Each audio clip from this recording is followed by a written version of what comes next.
Hey, brothers and sisters. So I'm back with the next part to this thing.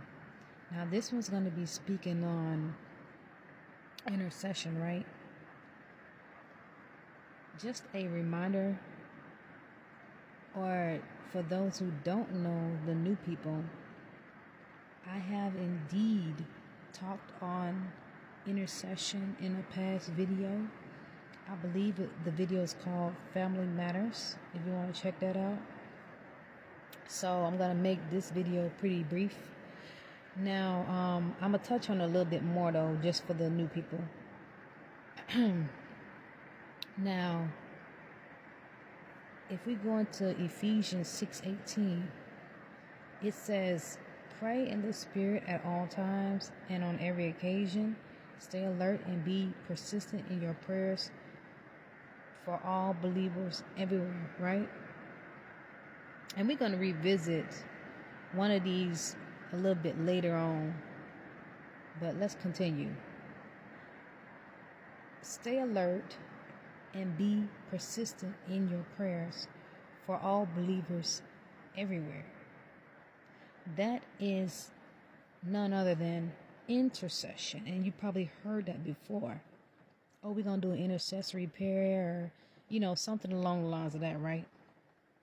Which is you praying on behalf of somebody else, right? And it could be anyone, friend, family member, loved one, co-worker, whoever it may be, right? Now, I'm going to give you a couple examples, and then we're just going to jump into the other portion of this message, okay? So, there's several different people that did this, right? One of the examples being Moses. If we go into Exodus 32:11, it says, Moses pleaded with the Lord, his God. "Lord," he said, "why are you so angry with your people whom you brought out of Egypt using your great power and mighty hand?" And then if you read a little bit further, he ends up not coming up against them because Moses interceded on their behalf, right? And then there's another one, surprisingly, that some people may not consider intercession, but indeed it was, right? Which is Jesus himself. Jesus did an intercessory prayer as well, though it was very short. It was considered intercessory.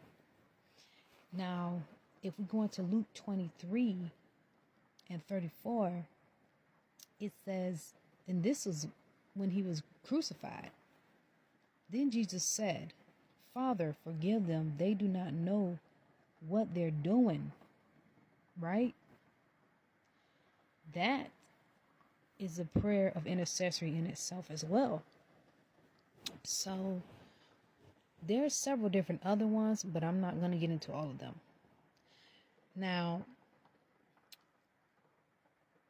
intercession is just as powerful as any other prayer. Why I say that? I'm going to give you some examples. Now, you could have been,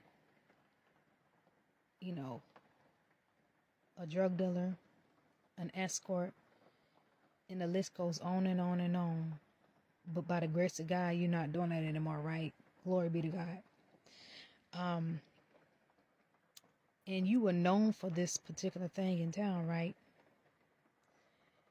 And there have may been many different stories where you've had encounters that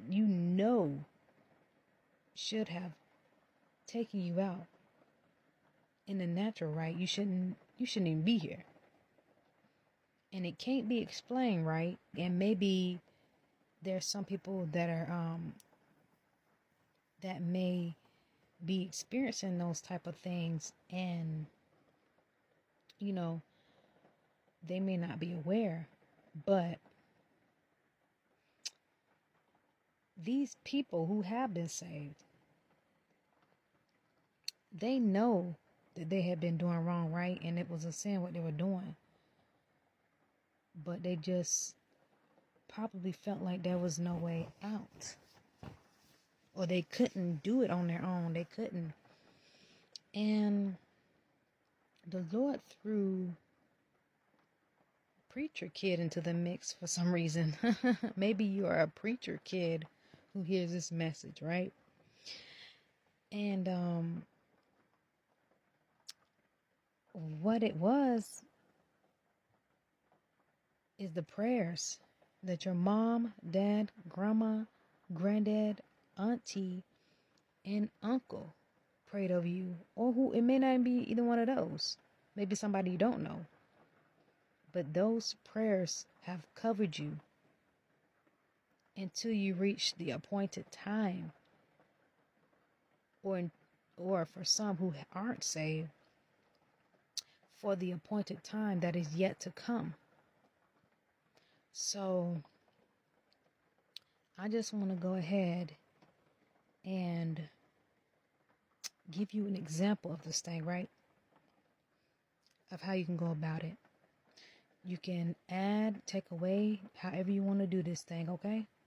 But I want to go ahead and get right into it. Lord, I lift up, you say that person's name right now, and I ask that you heal them, or whatever it is that you feel like needs to be said, of all brokenness, create in them a clean heart and renew in them a right spirit, O Lord. Let your Holy Spirit purify and sanctify them, O Lord. And then again, like I was saying, this is just an example. You know that person and you know what it is that they need. So you will know exactly how to pray for them if you ask the Holy Spirit to lead and guide you in prayer, okay? So I just want to leave it there. And I will catch y'all on the next part. Love y'all and take care and have a beautiful day.